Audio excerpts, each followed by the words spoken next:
आइए हम लोग ये आपका केसी सिन्हा का जो है 15 नंबर का तीसरा नंबर का सवाल है, लेकिन एनसीईआरटी में यही सवाल जो है आपका 4 नंबर में दिया गया है। तो वो एक्सरसाइज 7.2 का है। तो यहाँ पर आपको क्या कहा गया है, एक बिंदु P है, ये जिस तरीके से दिखाया गया है, एक बिंदु P जिसका निर्देशांक दे दिया गया है -1 और 6। बिंदुओं A और B को जोड़ने वाले रेखाखंड को किस अनुपात में विभाजित करती है वह ज्ञात है। इनसे पहले वाले सवाल में आपको यह दिया जाता था कि कोई बिंदु P है जिसका निर्देशांक नहीं दिया होता था, वो हम लोगों को ज्ञात करना होता था। ठीक, x y यहाँ पर लिखा करते थे और ये आपका अनुपात दिया हुआ रहता था और हम लोग इस बिंदु P का निर्देशांक ज्ञात क्या करते थे। लेकिन इस सवाल में क्या कर दिया गया है, आपको वो अनुपात नहीं दिया गया है और ये निर्देशांक P बिंदु का दे दिया गया है और आपसे कह रहा है कि वह अनुपात ज्ञात करें जिससे कि यह बिंदु P -1 और 6 इस दोनों बिंदुओं को जोड़ने वाले रेखाखंड को क्या करता है, विभाजित करता है। तो वह अनुपात ज्ञात करना है। तो ऐसे वाले सवाल जब भी अगर आ जाए आपके सामने तो आप सिंपल में डायरेक्ट एक ऐसा सा ये काम कर दीजिए, यानी कि फिगर ड्रॉ कर दीजिए। इतना अगर ड्रॉ कर देते हैं, अगर आगे बना देते हैं, तब भी आपको नंबर मिल जाएगा। अन्यथा आप लैंग्वेज में लिख सकते हैं, माना कि वह वांछित अनुपात M1 अनुपात M2 है। बिंदु A यानी बिंदु P -1 6 बिंदुओं A और B को M1 अनुपात M2 के अनुपात में विभाजित करता। तो हम लोग इस चीज को भाषा में भी लिख सकते हैं और विदाउट भाषा में भी हम लोग लिख सकते हैं। दोनों का मतलब यही है। यहां तक समझ में आ रहा है? हम लोग समझने के दृष्टिकोण से यहां पर लिख दिए इस बिंदु के लिए x1 y1 -3 और 10 y1 का मान, उसी तरीके से x2 और y2, x2 का मान 6 हो जाएगा और y2 का मान, कोई दिक्कत है? अब हम लोग विभाजन सूत्र जानते हैं। विभाजन सूत्र के मदद से हम लोग किसी भी बिंदु का निर्देशांक ज्ञात करने के लिए सीखे हुए थे। तो हम लोग लिखा करते थे, चूंकि P कोई बिंदु हुआ करता था x y, तो हम लोग उसका निर्देशांक लिखा करते थे। लेकिन यहाँ पर P कोई बिंदु जो दिया गया है उसका निर्देशांक तो दे दिया गया है -1 और 6। तो हम लोग यहाँ पर लिखेंगे P -1 6 बराबर, हम लोग सबसे पहले एक बार फॉर्मूला लिख लेंगे, M1 x2 plus M2 x1 upon M1 plus M2। अगला आता है आपका M1 y2 plus M2 y1 upon M1 plus M2। ये आपका विभाजन सूत्र का फॉर्मूला है। x y अगर हम लोगों को निकालना होता था, यहाँ पर x और y के जगह पर इसका निर्देशांक दे दिया गया है। आपको अनुपात ज्ञात करने के लिए कहा गया है। अब हम लोग क्या करेंगे, जो इंफॉर्मेशन दिया गया है इस विभाजन सूत्र में हम लोग क्या करेंगे, रखेंगे। या P -1 6 बराबर, आपके पास M1 का कोई मान है नहीं है, पता ही नहीं, वो तो हम लोगों को फाइंड आउट करने के लिए बोला, प्राप्त करें। तो M1 का मान M1, x2 का मान इंटू में 6 प्लस M2 का मान पता नहीं और x1 का मान -3 बट्टे M1। उसके बाद ये M1 है पता नहीं M1 का मान, y2 माइनस 8 प्लस M2 और y1 का मान 10 अपॉन M1 प्लस M2 इतना लिख दिया गया है। अब आगे इसको सॉल्व कर लेंगे। P माइनस 1 6 बराबर M1 को 6 से गुना करेंगे 6M1 और माइनस 3 को M2 से गुना करेंगे माइनस 3M2 बट्टे M1 प्लस M2 हो जाएगा। सिमिलरली हम लोग अब माइनस 8 को M1 से गुना करेंगे माइनस 8M1 प्लस 10 को M2 से करेंगे तो 10M2 upon M1 plus M2 हो जाएगा। अब बताइए इसको हम लोग अब सॉल्व कर सकेंगे? ये ना ही जुटने वाला है ना ही घटेगा। तो अगर हम लोग M1 M2 का मान अगर जानते तो ये तो आसानी से सॉल्व हो जाता था, इसका मान निकल जाता था और इस तरीके से इस बिंदु x और y का निर्देशांक निकलता था। लेकिन यहाँ पर क्या कर दिया गया है, x और y का मान तो दे दिया गया है और ये आपका इतना ही रह रहा है। तो हम लोग कई बार बताए हुए हैं कि ऐसे में ये जो है आपका किसका निर्देशांक है, x का, और ये जो है आपका y का निर्देशांक है। यानी कि जो भी निकलेगा वह इसके बराबर होगा और 6 जो है इसके बराबर होगा। तो यहां से हम लोग अब लिखेंगे, इसलिए -1 बराबर -1 किसके बराबर होगा, इसके बराबर। तो लिखेंगे 6M1 माइनस 3M2 बट्टे M1 प्लस M2। ये चीज आपको लिखना है। या तो आप x को x के बराबर इक्वेट कर दें, बराबर कर दें, या तो आप y का y के साथ इक्वेट कर दें। कोई एक ही बार आपको इक्वेट करना है, दोनों को अलग अलग इक्वेट करने की आवश्यकता नहीं। एक ही के साथ अगर हम लोग बराबर इक्वेट करेंगे तो उससे आपका M1 रेशियो M2 वो प्राप्त हो जाएगा आपका।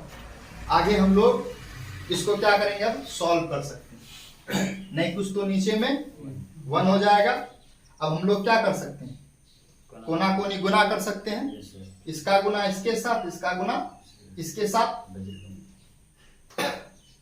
आगे हम देखिए इधर करते हैं। तो जैसे ही हम लोग 6M1 माइनस 3M2 को 1 से गुना करेंगे तो इतना ही आ जाएगा, 6M1 माइनस 3M2 बराबर, बीच में बराबर है तो बराबर, -1 का गुना करेंगे इसके साथ तो क्या हो जाएगा आपका, -M1 माइनस M2, -1 से गुना करना तो माइनस और ये प्लस, माइनस हो जाएगा, माइनस प्लस क्या हो जाएगा, माइनस हो जाएगा। इतना आपका आ गया। अब देखिए आगे, अब हम लोग यहां पर देख रहे हैं कि ये M1 है, ये M2 है, ये ना ही जुटने वाला है ना ही घटेगा। तो हम लोग इधर भी देख रहे हैं M1 है और M2 है। तो हम लोग क्या करेंगे, जाति को जाति के साथ मिला देंगे। तो इधर हम लोग रख लेते हैं M1 को, 6M1 और यहां देखिए क्या -M1 बराबर के इधर आया, क्या बन जाएगा, प्लस M1 बराबर, इधर पहले से -M2 है और इधर क्या -3M2 माइनस में है, बराबर के इधर आएगा प्लस 3M2। या अब देखिए इस दोनों को जोड़ेंगे, 6M1 और 1M1 कितना हो जाएगा, 7M1 बराबर -M2 और प्लस 3M2 है, यानी कि 3M2 में 1M2 घटाएंगे, क्या बचेगा, 2M2। अब हम लोग क्या करेंगे, ये देखिए M1 है तो M1 रख देंगे, ये M2 यहाँ पे किसमें है, गुना में, बराबर के इधर आया, क्या बनेगा, भाग बनेगा m2 हो जाएगा बराबर इधर क्या बचा 2 7 m1 के साथ किसमें है गुना में है बराबर किधर आएगा भाग बनेगा। तो ये आपका निकल गया। इसलिए हम लोग लिख सकते हैं इसी चीज को हम लोग लिखते हैं m1 रेशियो m2 बराबर 2:7। यही चीज आपको ज्ञात करने के लिए कहा गया था m1 अनुपात m2 का मान ज्ञात करें। तो लिख देंगे इसी तरीके से। इसलिए वांछित अनुपात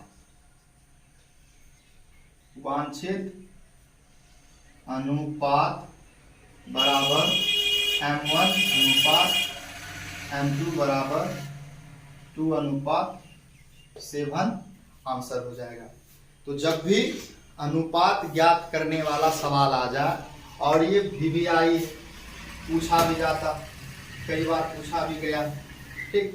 तो जब भी अनुपात ज्ञात करने के लिए दे दिया जाए तो सिंपल सा काम हम लोग मानेंगे। मानने के बाद हम लोग विभाजन सूत्र का प्रयोग करेंगे। उसके बाद जब यहाँ पर सॉल्व नहीं होगा तो हम लोग क्या करेंगे, इक्वेट कर देंगे। इक्वेट करने के लिए बताया गया किसी के भी साथ कर सकते हैं। ये x है तो x वाले के साथ इक्वेट करेंगे तब भी आंसर आ जाएगा। सिमिलरली अगर हम लोग 6 को इसके साथ इक्वेट करेंगे तब भी इसका मान इतना ही आएगा। दोनों ही कंडीशन में सेम आना चाहिए।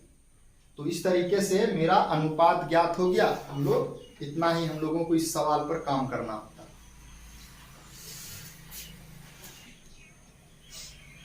देखिए अगले 5 नंबर का सवाल में जो केसेस सेना का 16 का दूसरा है,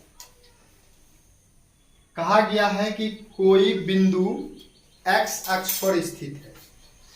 या हम लोग ऐसा कर सकते हैं कि सवाल में यह कहा गया है बिंदु A और बिंदु B को मिलाने वाला रेखाखंड x अक्ष के द्वारा किस अनुपात में विभाजित होता है वह ज्ञात करें, वह अनुपात ज्ञात करें।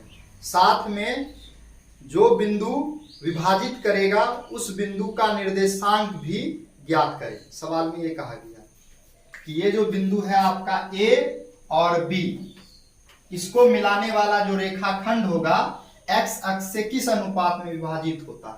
तो जैसे हम लोग यहाँ पर एक फिगर में ड्रॉ किए, ये A होगा एक बिंदु और ये B होगा दूसरा बिंदु।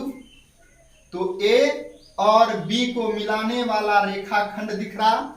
इस रेखाखंड को ये देखिए हम लोग x अक्ष और y अक्ष ऐसे खींचते हैं ना, तो दिखाया गया कि x अक्ष से विभाजित हो रहा है और जिस बिंदु पर ये दोनों क्या करेगा, कट करेगा, उस बिंदु का निर्देशांक क्या होगा, x0। हम लोग जानते हैं कि x अक्ष पर कोई भी बिंदु स्थित हो, कहीं पर भी स्थित हो, उसका निर्देशांक x0 होता। x अक्ष पर स्थित बिंदु का निर्देशांक x और 0 होता है, क्योंकि x का मान कुछ ना कुछ चलेंगे, y का मान नहीं चलेंगे, इसीलिए y का निर्देशांक जो है 0 हो जाता है। उसके बाद ये कह रहा है कि ये x अक्ष के द्वारा जो विभाजित हो रहा है तो आप इसका अनुपात ज्ञात कीजिए। तो जब भी ऐसा सवाल आ जाए कि x अक्ष से विभाजित हो रहा है या y अक्ष से विभाजित हो रहा है तो आप हमेशा उस अनुपात को ये मानना, आपको मानना कि अनुपात 1। इसके जगह हम लोग m1 अनुपात m2 भी मान सकते हैं, लेकिन हम लोग के अनुपात 1 मानेंगे, इससे सॉल्व करने में आसानी। तो हम लोग कुछ भी मान सकते हैं, m1 अनुपात m2 भी मान सकते हैं या के अनुपात 1 मान। तो वही चीज यहाँ पर दिखाया गया, लिखा गया। जो सवाल में इंफॉर्मेशन दिया होता है उसको सबसे पहले शॉर्ट में लिखना अनिवार्य है। तो हम लोग भी लिख दिए हैं, माना कि बिंदु A और B को मिलाने वाला रेखाखंड है ना को x अक्ष के अनुपात 1 के अनुपात में विभाजित करता है। फिगर में भी शो कर दिया गया है। चूंकि बताया गया है P बिंदु के निर्देशांक के बारे में, क्योंकि x अक्ष पर स्थित है, लिखा गया x अक्ष पर स्थित बिंदु के निर्देशांक सदैव ऐसा होता है, x 0 होता है। x का मान कुछ भी हो सकता है, -1, -2 या 1, 2, 3 प्लस माइनस वाला हो सकता है। और y का मान 0 होगा। जब ऐसा कर दिए हैं तो यहाँ पर इंफॉर्मेशन लिख दिया गया है x1 और x2, ये वाला a और b को हम लोग कहते हैं, ये x1 है, ये x2 है, y1 है, y2 का मान यहाँ पर लिख दिया गया। अब हम लोग क्या करेंगे, विभाजन सूत्र का इस्तेमाल करेंगे। विभाजन सूत्र का इस्तेमाल में हम लोग फॉर्मूला जानते हैं, लिखेंगे हम लोग p x क्या है, 0 है यहाँ पर, बराबर, फॉर्मूला लिख भी सकते हैं, नहीं भी लिख सकते हैं, डायरेक्टली हम लोग काम कर सकते हैं। हम लोग एक बार लिख लेते हैं फिर से, m1 x2 plus m2 x1 m1 plus m2 m1 y2 plus m2 y1 m1 plus m2, ये लिख लिया गया। अब हम लोग सभी का मान पुट करेंगे। p x 0 बराबर, देखिए यहां पर m1 और m2 जो माना गया, क्या माना गया, k अनुपात 1। इसका मतलब है क्या चीज, m1 अनुपात m2 किसके बराबर होगा, k अनुपात 1 के बराबर, यानी कि m1 का मान k, m2 का मान 1। तो हम लोग वही चीज लिखेंगे, k इंटू x2 का मान -4 प्लस m2 का मान 1, x1 का मान 1। दिख रहा, छापना नहीं है अभी। नीचे में m1 और m2 है, क्या हो जाएगा, k1 k है और प्लस 1। उसी तरीके से m1 y2 k into y2 का मान 5 प्लस m2 का मान 1 और y1 का मान -5। नीचे में k प्लस 1 हो जाएगा क्योंकि दिया हुआ है इतना ही। अगला स्टेप, p x 0 बराबर, गुना कर देंगे तो -4k plus 1 upon k plus 1 हो जाएगा, और यहाँ पे क्या हो जाएगा, 5k माइनस 5 को 1 से करेंगे, माइनस इंटू प्लस माइनस हो जाएगा, k प्लस 1। अब इसको हम लोग सॉल्व नहीं कर पाएंगे। अब सॉल्व नहीं कर पाएंगे, अगर k का मान रखते तो क्या होता, इसका निर्देशांक निकल जाता, इसका निर्देशांक निकलता, लेकिन यहाँ पर वो k का मान पता नहीं हम लोगों को, इसलिए हम लोग क्या करेंगे, इक्वेट करेंगे। अभी तुरंत बताया गया था इससे पहले वाले सवाल में कि ये जो है x के बराबर होगा और ये जो है y के बराबर होगा। तो y का मान यहाँ पे क्या दिया हुआ, 0 दिया हुआ है, इसलिए इसको हम लोग 0 के इक्वल इक्वेट कर देंगे और आसानी से k का मान निकल जाएगा। तो हम लोग लिखेंगे, इसलिए 0 बराबर, 0 किसके बराबर होगा, 5k माइनस 5 बट्टे k प्लस 1 के बराबर होगा। नहीं कुछ तो नीचे में 1 है, कोना कोनी क्या करेंगे, गुना करेंगे, तो 5k माइनस 1 का 1 के साथ करेंगे तो 5k माइनस 1 आएगा। 0 को इससे गुना करेंगे तो रिजल्ट में क्या आएगा, 0 ही आने वाला है। आगे देखिए, या -5 है, बराबर के उधर जाएगा, 5k बराबर 5 आ जाएगा, या k बराबर 5 बट्टे 5 हो जाएगा, तो कट के क्या आ जाएगा, k बराबर 1 आ गया। k का मान क्या हो गया, प्राप्त हो गया। सवाल में क्या बोला गया था, अनुपात ज्ञात करें, तो हम लोग लिखेंगे, इसलिए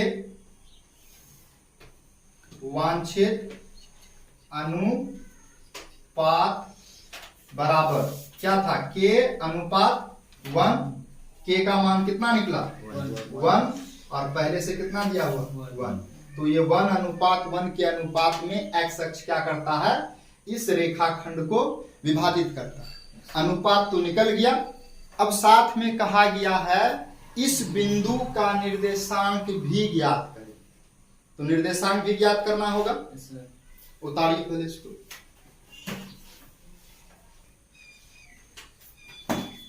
देखिए ये आपका वांछित अनुपात तो वो ज्ञात हो गया है। अब हम लोगों को बोला है सवाल में कि इस बिंदु P का निर्देशांक भी ज्ञात कीजिए जो इसको विभाजित कर रहा है। तो इसका निर्देशांक ज्ञात करने के लिए हम लोग क्या करेंगे, ये देखिए ये आपका दिया हुआ है, इसी में निर्देशांक ज्ञात होने वाला है इसी विभाजन सूत्र से। तो सारा काम हम लोग किए हुए थे, इसको हम लोग क्या करेंगे, इक्वेशन 1 मान लेंगे। के का मान तो निकल गया था, है ना, इक्वेशन 1 मान लिए। तो अब आगे अगला स्टेप में हम लोग लिख देंगे, क्या चीज लिखेंगे,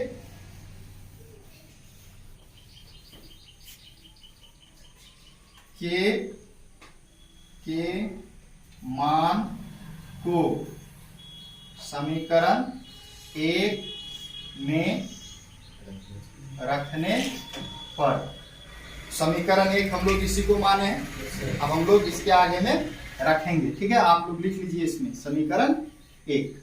तो अब हम लोग के मान को हम लोग इसमें पुट कर देते हैं। तो जैसे ही पुट करेंगे तो P x 0 बराबर, ये देखिए के का मान कितना निकला 1, तो हम लोग लिखेंगे 4 इंटू 1 क्या हो जाएगा 4 प्लस 1 और 1 प्लस 1 2 और 5 इंटू 1 5 माइनस 5 बाय 2 हो रहा है। आगे लिखा जाएगा P x 0 बराबर -4 प्लस 1 क्या होगा -3 नीचे में 2 5 में 5 घटेगा 0 बाय 2 P x 0 बराबर, ये तो अब कटेगा नहीं, -3 बाय 2 हो जाएगा इसका मान, और ये 0/2 क्या हो जाएगा 0 ही हो जाएगा। तो इस तरीके से इस P बिंदु का निर्देशांक भी ज्ञात हो गया। P का निर्देशांक क्या है तो वो देखिए x 0 बराबर -3/2 और 0, तो देखिए 0 ही प्राप्त हुआ है और यहाँ पर भी 0 ही, ये इक्वेट है ना, बराबर दिख रहा, और x का मान क्या होगा -3/2 होगा। तो इस तरीके से इसीलिए हम लोग बोले थे कि x अक्ष पर कोई बिंदु जो स्थित होता है उसका निर्देशांक x 0 ही होगा, क्योंकि y का टर्म 0 ही निकलेगा किसी भी सिचुएशन में। कट उठ के हम लोग मान पुट किए तो उतना ही आएगा। तो इस तरीके से हम लोग निर्देशांक भी ज्ञात कर लिए और वांछित अनुपात भी ज्ञात कर लिए। उतार लीजिए।